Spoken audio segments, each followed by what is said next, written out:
Hello guys, in this video of Golang I am going to show you how to create a HTTP server and run it. In order to work with HTTP server, you need to look into the package called net/http. In this package, we'll be getting a method called http.handlefunc. This handlefunc takes in a string pattern as well as a handler function. The string pattern is going to be the part after your website. Say for example facebook.com/user. Here the /user is going to be the pattern. First let's write for the default page / and you're going to pass in a handler function. For that you just need to write func. In the argument you can just simply type in wr and hit tab. Visual Studio Code is going to generate the snippet for you, which means a HTTP response writer and a HTTP request. This function is going to handle the request received in this particular pattern of the web page. Here let's type in font.fprintf and we are going to output something to the web page. Here the fprintf is going to take an argument of IO writer and formatted string. In our case, the IO writer is going to be the response writer W, and the formatted string we can just say hello world. In a basic web application, a browser is going to send a request object to the server from the browser, and the server is going to respond it with a response from the server to the browser. So here we are putting this text into this writer and sending it to the browser. So that's the short explanation of this code. Then we need to listen for request. http.listen and serve. What listen and serve does is it's going to listen for requests from the port in the address string. In our case it's going to be localhost and port say 9000, and it accepts a handler. In our case we are going to use the default handler, so we are going to specify as nil. So that's it. Let's try running this code.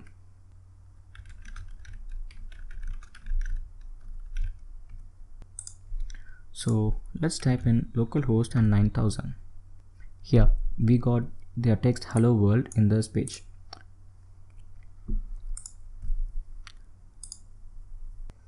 Let's write one more handle func for another path. Let's copy this code and paste it below and maybe call it as a cat, and we are going to call hello cat. And maybe we can just do this handle func thing in another way. Let's cut this code, paste it here, call this function cat handler. This is going to work the exact way as this handle func. And one more thing, actually you can also assign this particular function to another variable like this. Say my handler func, and there. We can just use this function here. Both the ways are going to behave the same exact way. Let's try run it.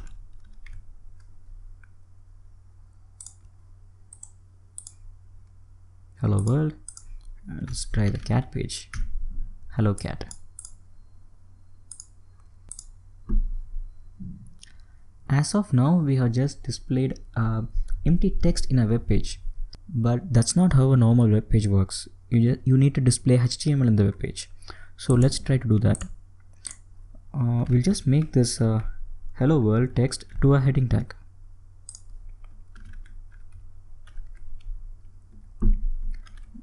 Let's save it and run it one more time.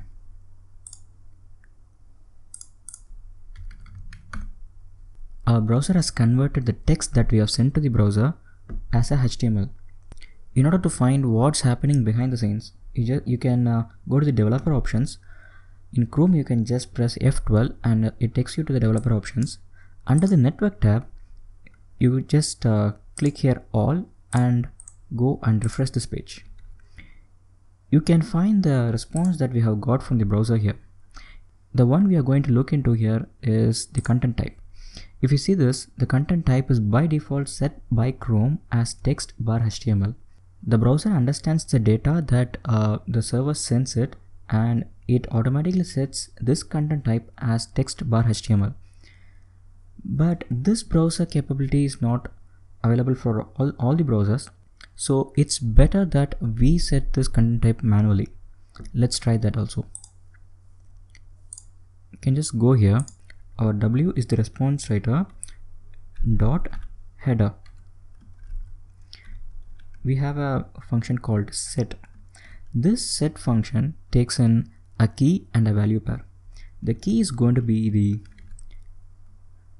header name. It's going to be the content type, content hyphen type, and the value is going to be text bar HTML. So this is what your browser does it for you, but you can also decide it to display it as a plain text like this, plain. In our case, even though you're sending a HTML data to the browser, you are explicitly specifying it to display it as a plain text. Let's try to run it and see what happens.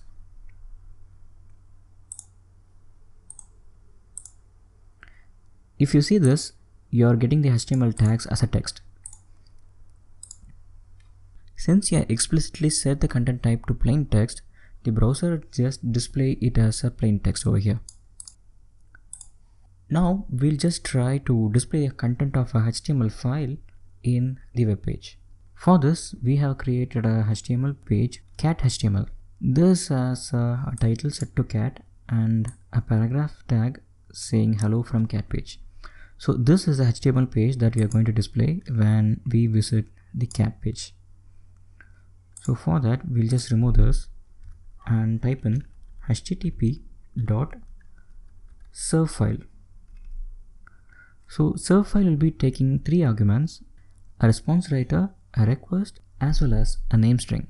This name string is going to be the path of your HTML file. So let's do it. W, R, the path is going to be cat.html since the cat HTML file is in the same directory. Now let's save it and run it.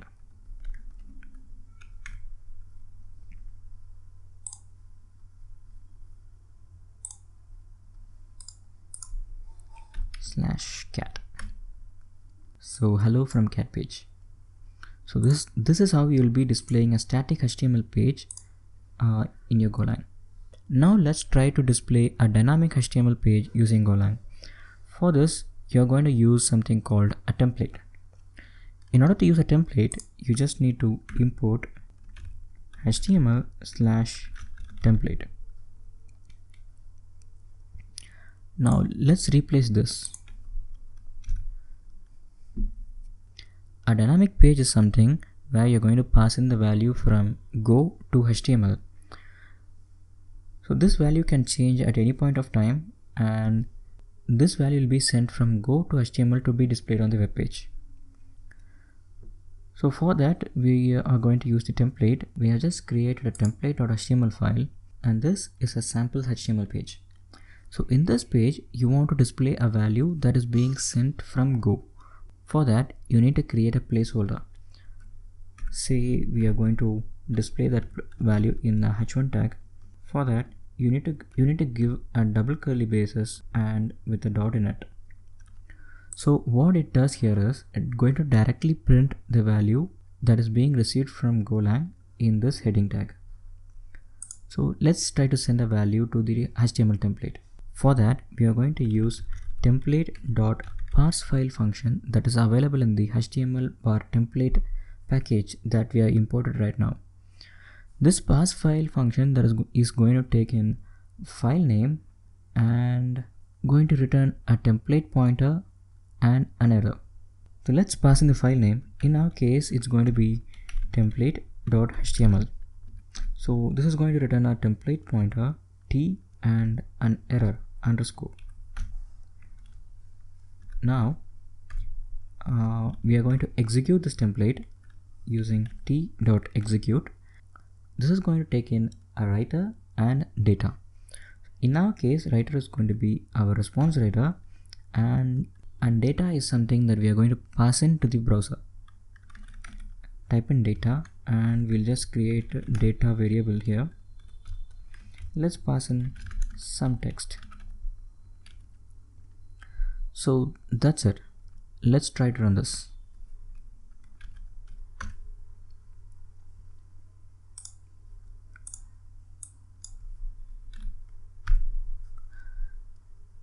There, we got our text in the browser. Here we have sent only one string called data to the browser.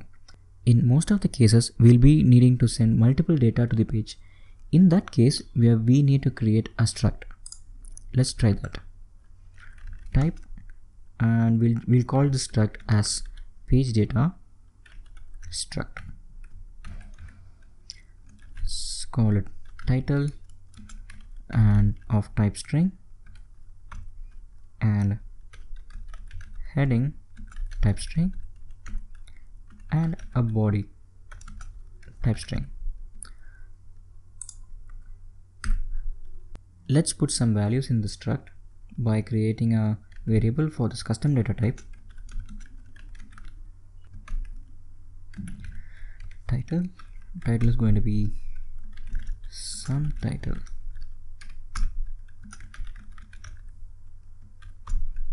That's called my heading and body sample body text. We just delete this data line and pass in the variable p here. Let's save it. So this is going to be the data that we send from Golang to the template. In the template, we are going to access the each and every field using this dot operator.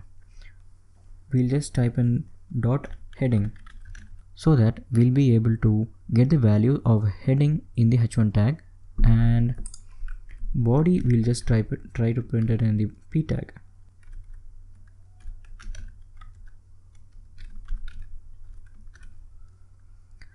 Same way, we'll just change this title also. Let's save it and try to run it.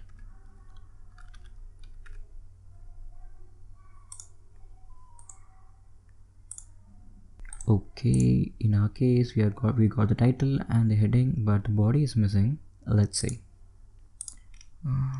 Body. We have accidentally not capsed it. Body. There, we got it. So in this video, I guess you might have got a decent idea about HTTP servers and how to write the data from Go to the web page. Thank you guys. Catch you later.